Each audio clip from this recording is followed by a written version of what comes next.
Llega la nueva temporada de un clásico TT. Noche de Letras 2.0, donde habitan las letras, la inspiración y la producción literaria de autoras y autores. Comparten la noche con Leandro Murciego, los jueves a las 22 horas, por Radio Trend Topic.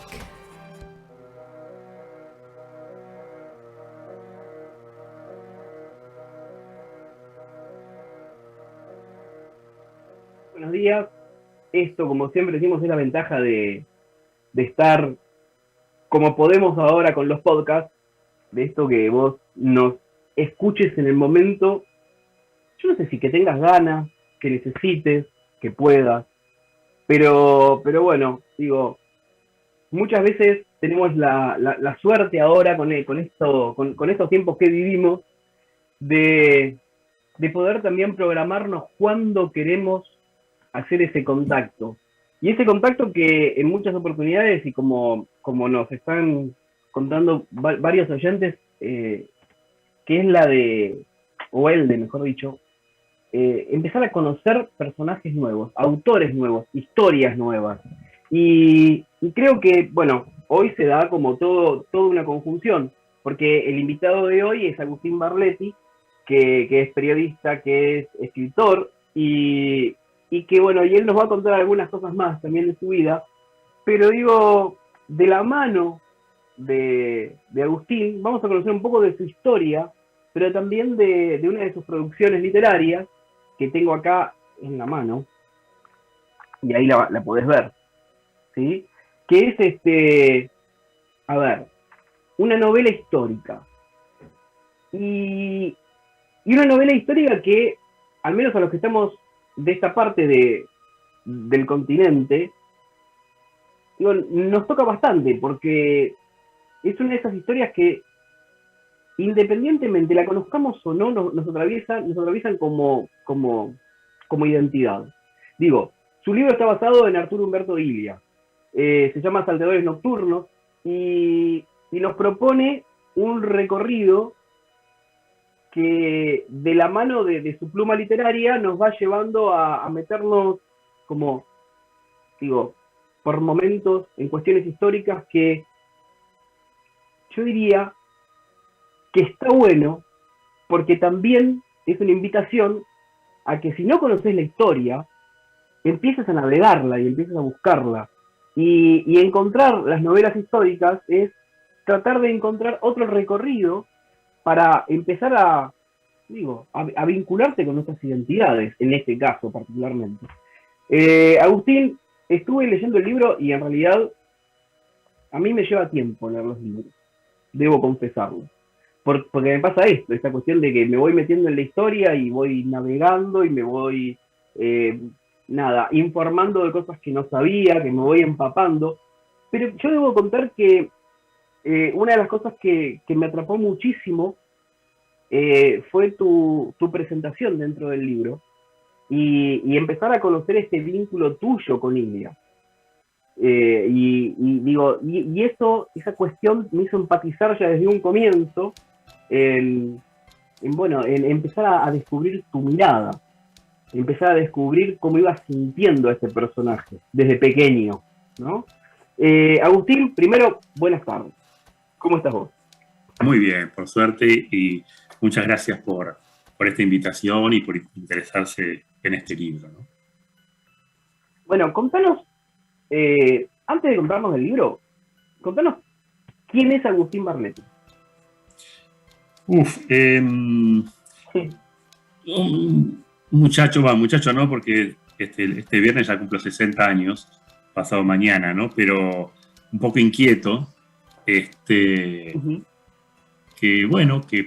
fue armando toda una carrera. Empecé una carrera de abogado, después estuve viviendo 2 años en París y allí en la Sorbonne obtuve un doctorado en Derecho Constitucional, pero siempre me gustó la investigación. Volví a Argentina y vi que la investigación en el único lugar donde uno podía llevar a cabo la investigación, y viviendo, aunque sea pudiendo parar la olla a fin de mes es en el periodismo, entonces fui entrando en el periodismo especializado en transporte, comercio, exterior, logística.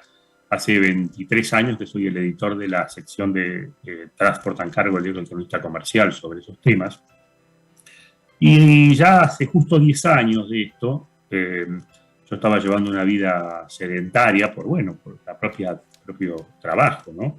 Estaba pesando casi 100 kilos, hacía 25 años que no realizaba ejercicio y bueno, padre de familia con 5 hijos, tomé una determinación de decir, bueno, esto no me puedo entregar así y me fui por el lado de la natación.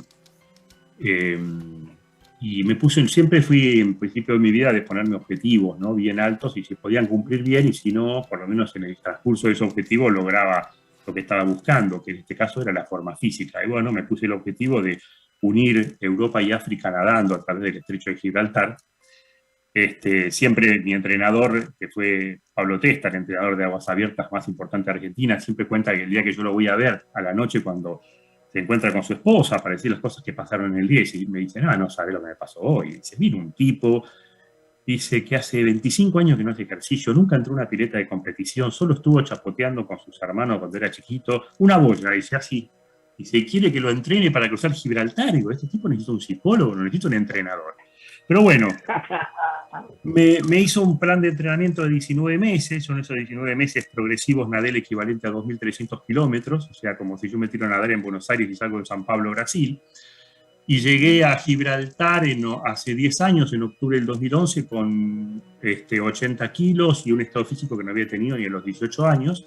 Y en 6 horas y 7 minutos, ojo que no es un tiempo para presumir, porque el récord es 2 horas y pico y el promedio es 4 horas. Pero bueno, yo ya tenía 50 años y no tenía experiencia y logré el objetivo. Y después y ahí escribí un libro en base a lo que me pasó, que se llama Hazaña en Gibraltar, que justo la cámara del libro, cuando lo va a catalogar, en vez de catalogarlo como deporte, lo cataloga como autoayuda. Y me pasó después del libro la cantidad de gente que me llamó y me decía, Agustín, mirá, yo no me animaba a cambiar de trabajo, pero después de leer el libro tuyo, yo no animaba a tal cosa. Y bueno, 3 años después, hago otro cruce más emblemático, más frío, uno de las 2 Islas Malvinas a nado, a través del estrecho de San Carlos. Fueron 2 horas de nado y 7 horas para recuperar la temperatura corporal. Y también escribí un libro que se llama Malvinas entrebrazadas y memorias, donde hago una combinación entre mi experiencia y recojo historias poco conocidas, ¿no? Heroicas de soldados en la guerra de Malvinas.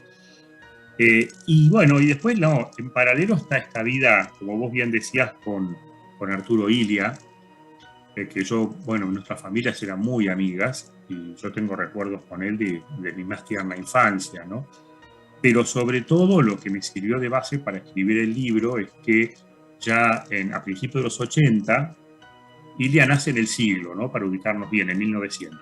Ya él tenía 80 años, yo estaba estudiando Derecho y Illia paraba, cuando venía a Capital Federal, paraba en el Hotel Bristol, que está cerca que tiene una habitación sin cargo, que le han puesto una placa, está muy bien, ahí cerca de la 9 de julio, cerca del obelisco. Y yo charlé mucho, pero mucho con él.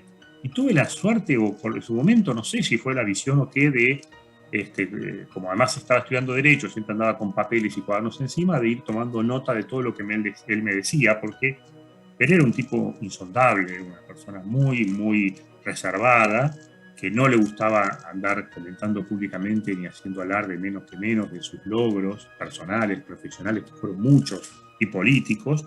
Pero bueno, conmigo, debido a esa amistad y ese conocimiento de chiquito, él me había tenido UPA, entonces, de alguna manera, se abrió.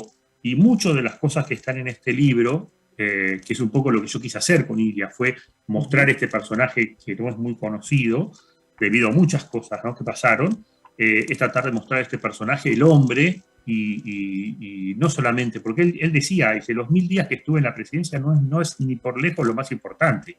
Este hombre fue un servidor público que estuvo 65 años, ¿no?, desde la medicina y la política al servicio de la Argentina.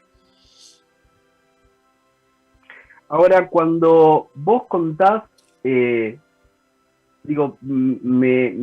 voy a tomar pequeñas cositas que estoy diciendo. Cuando vos contás cómo encaraste el desafío para nadar. Digo, ¿hay algún punto de similitud con el tema del libro? No sé si en la primera versión, yo creo que en la segunda.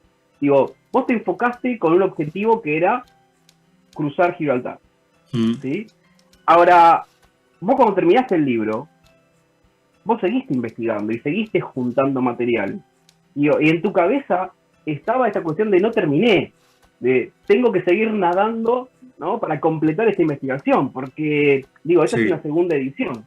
Sí, fueron 40 años en total el proceso. Justamente, digo, ¿sos de tomarte estos tiempos para todo? ¿Sos tan meticuloso? Sí, la verdad que en ese sentido sí, me pongo un plan de trabajo, lo cumplo a rajatabla. Y lo que pasó con Ilia es que yo cuando escribo la primera versión en el año 97, fue lo primero que se escribió sobre él, que yo ya venía investigando desde el fallecimiento de Ilia, y más las notas que yo tenía. Pero después fue pasando el tiempo y yo me fui dando cuenta, primero, a ver, tuve acceso a otras cosas, en ese momento el internet no estaba muy desarrollado, entonces hubo otras cosas de algunos videos, algunos informes que posteó gente, algunas cosas, pero después fue clave la desclasificación de los cables enviados por la embajada, ¿no? De Estados Unidos en Buenos Aires a Washington, sobre todo durante la presidencia de Ilia.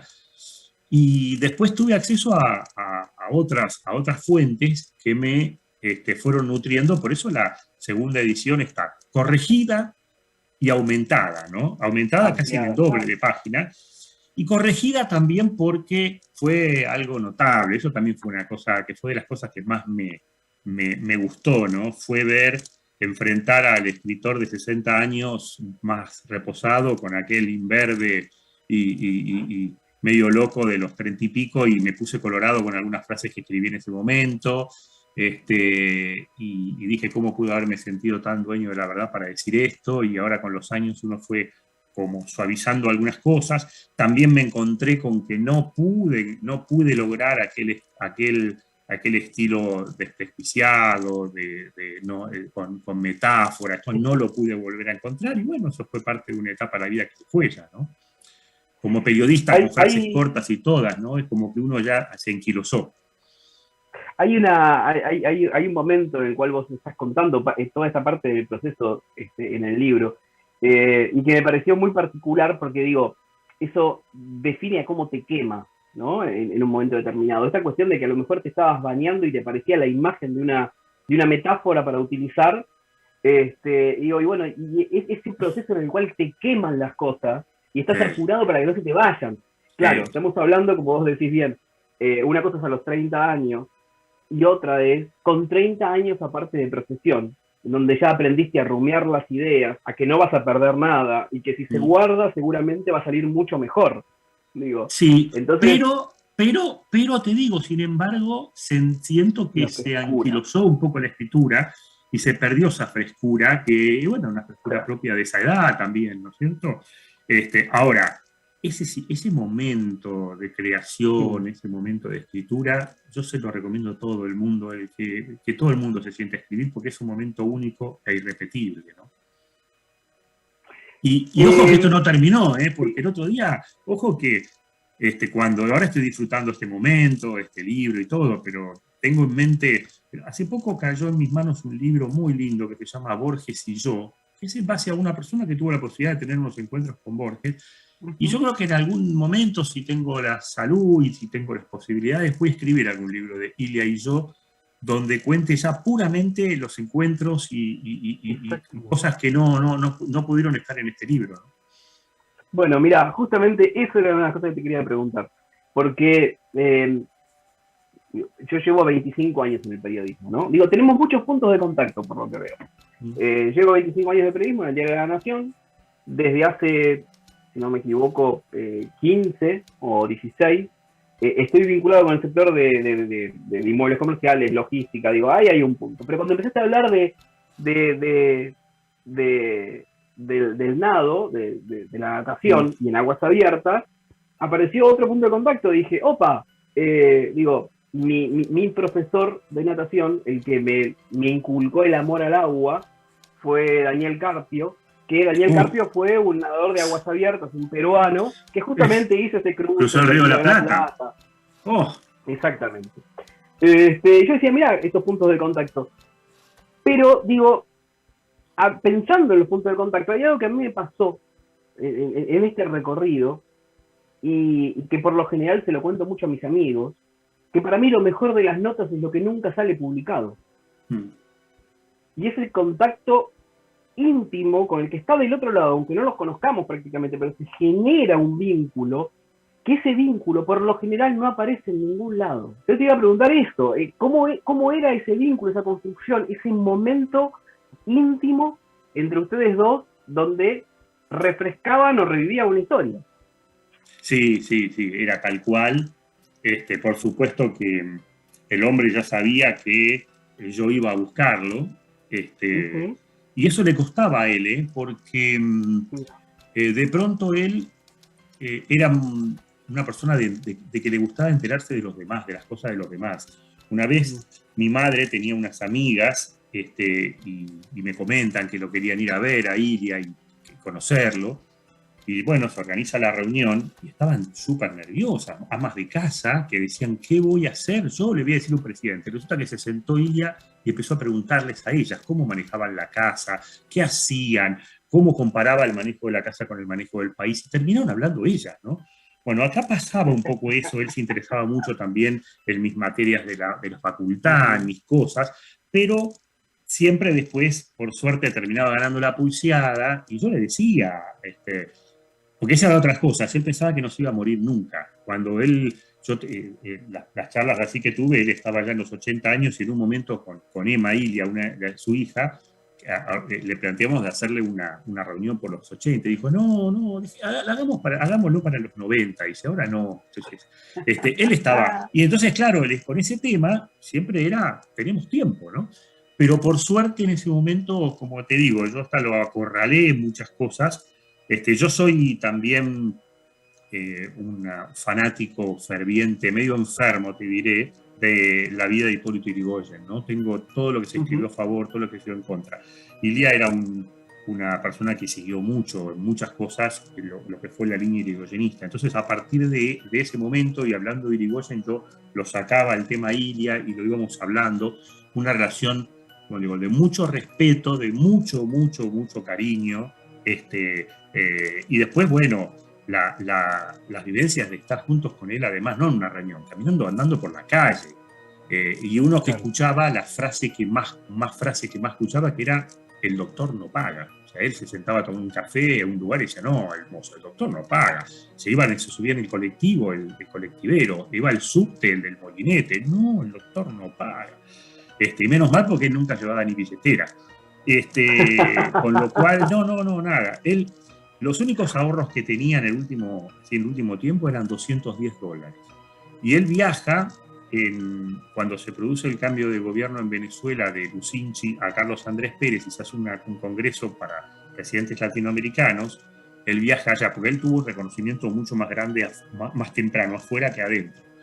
Y él le pide a su hermano menor, Ricardo, que era el que tenía la plata, le pide los $210. Está 3 semanas en Venezuela y cuando vuelve le devuelve 200, le ha gastado 10. Y entre que, claro, no lo dejaban pagar y bueno, era así la cosa, ¿no? Era su vida. Él, el tema del dinero fue algo que no entró en su cabeza, es algo que nunca pasó por ahí, el tema de él era otra cosa. Pero sí, yo disfruté mucho esos encuentros, y había muchas cosas que con la mirada ya, ¿no es cierto? Nos cruzábamos las miradas y ya sabíamos para dónde tenía que ir la charla, y además lo lindo era que era un hombre que no tenía, y más en esa época de su vida, no tenía tiempos, o sea, era una cosa que él empezaba y estaba. Ayer se hizo una presentación del libro en la Fundación Arturo Illia, tiene una filial en Rosario, ¿no? Y una de las personas contaba que lo habían ido a buscar al aeropuerto Santa Fe para llevarlo a Rosario, a principios de los 80, Y él estaba yendo y le dice, les pide él parar en el Campo de la Gloria, en San Lorenzo, donde se celebró, y él paró ahí, y estuvo ahí, y fue a visitar el lugar, y fue al museo, y había una escuela, y entró a la escuela, y terminó hablando con la directora de escuela. O sea, esa era la vida de él, de andar recorriendo, de andar hablando con la gente, y eso es por eso es que él conocía tanto el país. Yo tenía un juego con él, que me sentaba con él y le decía, dígame, don Arturo, ¿cuánto rinde el trigo por hectárea en tal lugar? Tanto. ¿Cuántas escuelas tiene Chilecito La Rioja? Tanto. ¿Cuántos barcos hay pesqueros en Comodoro Rivadavia? Tanto. Y él decía, mijo, ¿usted se cree que yo me hubiese animado a gobernar a Argentina si no la conociera? Y después tiene una memoria, él tenía el árbol genealógico de la Argentina en su cabeza. Se encontraba con el, no sé, en un negocio con el que despachaba mercadería, le preguntaba el nombre, el apellido, de dónde era su padre, y le decía, porque su papá tenía un almacén en tal lugar y el hermano era radical, pero el problema era que era peronista el otro cuñado, y de todo el mundo, por lo que había caminado y lo que había conocido y por su memoria. Una vez llevo a un ingeniero ecuatoriano, amigo de mi padre, a visitarlo también a una de estas reuniones, y no sé cómo sale la charla, pero Arturo Illia de memoria le hace la sucesión de la Casa Real Inca desde el año 800 hasta la llegada del español, porque princesa tal se casó con el príncipe tal, y una vez vamos a comer a la casa de Germán López, que fue secretario general de la presidencia de Alfonsín, y estaba la hija que estaba estudiando en el conservatorio, y ella se puso a hablar de música clásica, de las distintas sinfonías de Beethoven, de Schubert, de Mozart, de cómo habían compuesto. O sea, era un hombre muy gran lector y con una cultura vastísima, ¿no? A mí lo que me gusta de... Bueno, una de las cosas que más me gusta, aparte de escribir poesía y de trabajar con escritores, es hacer entrevistas. Y la realidad es que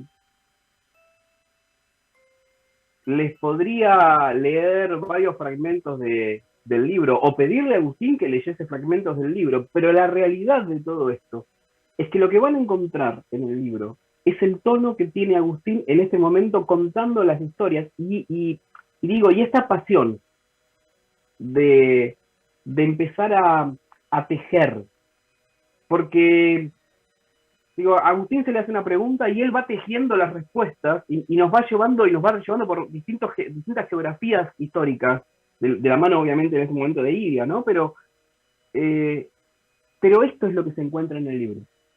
Esta cuestión de cómo se está tejiendo, de cómo lo está contando. Bueno, este es el tono literario que tiene Salteadores de Nocturno.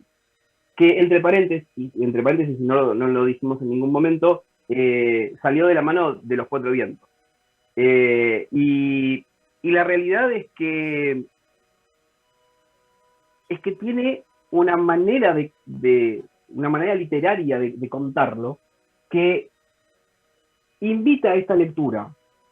Y digo, son estas lecturas que se pueden hacer tranquilamente con un té, con una copa de vino al costado, pero digo, son lecturas relajadas y que te vas tirando de cabeza la historia sin darte cuenta que saltaste. Entonces, está muy bueno desde este lugar y este tipo de propuestas, porque yo creo en muchos casos que hay textos que son puertas de ingreso a. Entonces, está buenísimo poder encontrar una puerta de ingreso a la historia y a que empiecen a navegar en la historia y empiecen a tejer las propias construcciones, ¿no? Digo, los lectores. Bueno, de la mano de este libro me pasa un poco eso, encuentro eso en vos, y cuando hablás, encuentro casi el mismo tono, más allá de que a lo mejor, como decís ahora, faltará un poco de esa frescura. Yo creo que no falta. Yo creo que en realidad nada desaparece, todo se va transformando, y yo creo que hasta seguramente cuando hagas Illia y yo vas a encontrar el punto de frescura, y hay una manera para hacerlo. Digo, hay dos maneras de encarar la literatura, de encarar cualquier proyecto artístico. Una es pensando, la otra es sintiendo.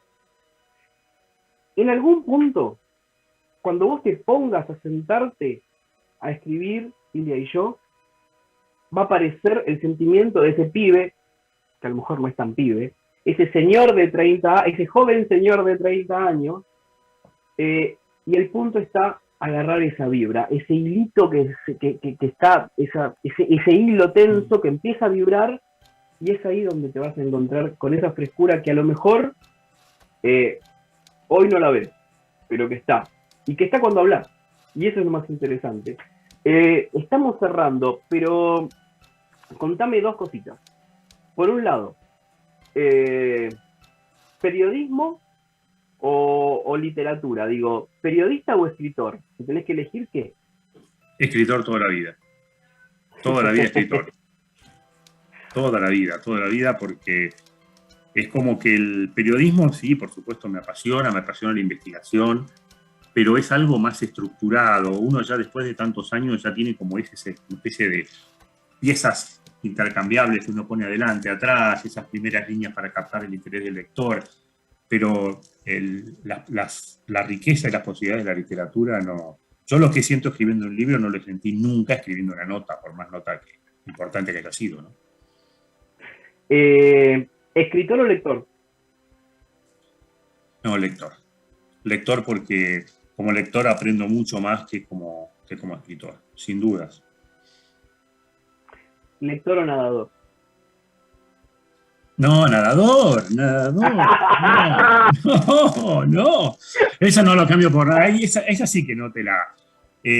y nadador no solamente, nadador en aguas abiertas. Y sabes de todo, la lección más linda que me dio la natación en aguas abiertas, yo siempre te la recomiendo, siempre recomiendo la natación en aguas abiertas a la gente que se cree importante. Porque cuando vos estás 10 kilómetros más adentro, la naturaleza te pone en tu lugar, te das cuenta que no sos nada de nada de nada. Así que muchachos, los que se crean importantes, al agua. Qué lindo. De verdad, Agustín Barletti, gracias por haber estado, gracias por esta media hora de tu vida. Hacemos la invitación para que todos los que tengan ganas se metan a conocer desde la historia y desde un costado a veces no tan conocido, porque viene de la mano y de la pluma de Agustín Barletti, a Arturo Umberto Ilia. Salteadores Nocturnos, esta novela histórica que viene de la mano del sello de Los Cuatro Vientos. Es una, digo, para mí son lindas propuestas, ¿sí? Como para empezar en mi caso, a veces, para salir de la poesía también viene bastante bien, con lo cual en mi mesa de luz estuvo durante un mes el libro de Agustín, conviviendo con algunos otros de poesía a su lado, y los iba mixturando un rato. Agustín, gracias por haber estado. Muchísimas gracias, muchísimas gracias. Y nada, y esperamos ver tu fase, tu parte íntima entre Ilia y vos, y que revive esa frescura, pero mejorada, que es la que tenés hoy. Voy a seguir tu consejo y voy a tener muy en cuenta lo que acabas de decir sobre el tema del hilo, y ya lo tengo bien registrado, y seguramente cuando esté en ese proceso me voy a acordar mucho de vos. Los que hicimos Noche de Letras 2.0, en la operación técnica Nico Simoni, la artística de Luciano Fernández, la producción general de poesiamanualzada.com.ar, la conducción acá de Leandro Murciego. Acordate, estamos convocando para el próximo especial. Mandanos tus textos, tus audios, tus videos, como quieras, te queremos tener presente. El tema de la convocatoria es hijos, ¿sí? Y vamos a tener tiempo hasta el 21 de noviembre para que nos mandes tu material. Todo lo que tengas ganas, nochedeletrasradio@gmail.com o poesiamanualzada.com@gmail.com.